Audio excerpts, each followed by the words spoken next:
नमस्कार सर्वांना. पालकही शिकू शकतात मुलांना वाचनच्या आजच्या 10व्या भागात आपणा सर्वांचे मी स्वागत करत आहे. तर चला, आज आपल्याला पाहायचे आहेत क या अक्षरापासून सुरू होणारे जास्तीत जास्त शब्द. तर या शब्दांचं लेखन मुलांकडून करून घ्या. तर चला पाहूया क या अक्षरापासून सुरू होणारे शब्द.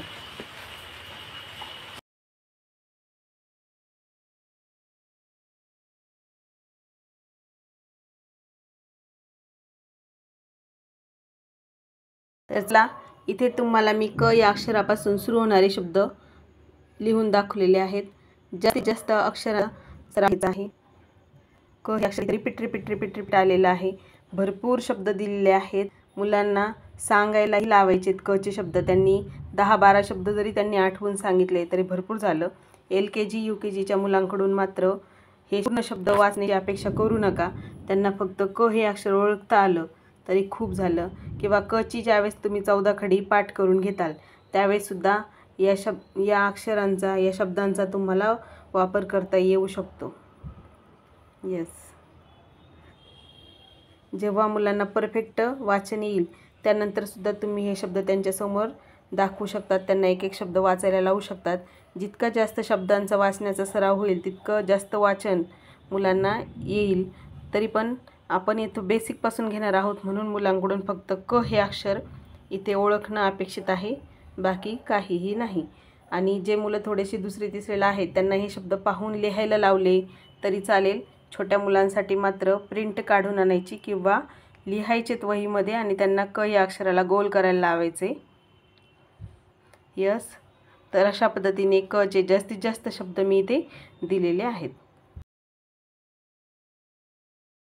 तर चला, आपण आताच क या अक्षरापासून सुरू होणारे जास्तीत जास्त शब्द पाहिलेले आहेत. आता जाऊया आपल्या संस्कार या सत्राकडे. आणि आज आपण एक छान अशी गोष्ट चित्रात दिसणाऱ्या या मुलाला तुम्ही ओळखत नसाल, परंतु आत्ता मी तुम्हाला त्याची ओळख करून देते. या मुलाचे नाव आहे आयुष तापकीर. 27 सप्टेंबर 2021.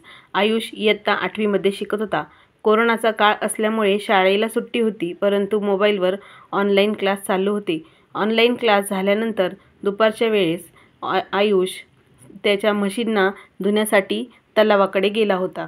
तलावाकडे तो जात असताना त्याने पाहिलं की 3 मुलं त्या तलावामध्ये बुडत आहेत.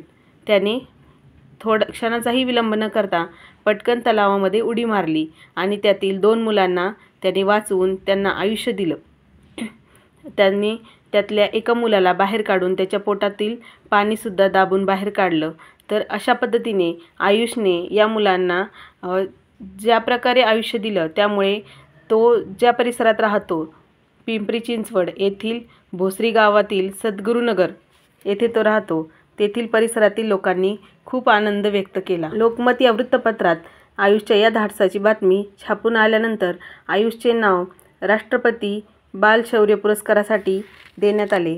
राष्ट्रीय शौर्य पुरस्कार राष्ट्रपतींच्या हस्ते प्रजासत्ताक दिनी याचे वाटप केले जाते. हा पुरस्कार 1957 पासून भारत सरकार व भारतीय कल्याण परिषदेमार्फत दिला जातो. इथे अनेक मुलांची मी चित्र दाखवली आहेत. राष्ट्रपतींच्या हस्ते राष्ट्रीय शौर्य पुरस्कार त्यांच्या धाडसाबद्दल मिळाला. तर अशा पद्धतीने आयुष तापकीरला त्यांनी केलेल्या धाडसाबद्दल राष्ट्रीय शौर्य पुरस्कार मिळाला. तुमच्या आयुष्यातही जर असा प्रसंग आला की ज्यावेळेस तुमच्यासमोर कोणाचे तरी प्राण वाचवण्याची संधी तुम्हाला मिळाली तर तुम्ही तिथे नक्कीच घाबरायचं नाही आहे. मागे वळून न पाहता धाडस करायचं आहे आणि तुम्ही केलेल्या धाडसाबद्दल तुम्हालाही नक्कीच राष्ट्रपतींच्या हस्ते राष्ट्रीय शौर्य पुरस्कार दिला जाईल आणि तुमचाही गौरव केला जाईल. तर नक्कीच प्रयत्न करा अशा पुरस्कारासाठी. तर आज आपण शिकलेलो आहोत क या अक्षरापासून तयार होणारे शब्द.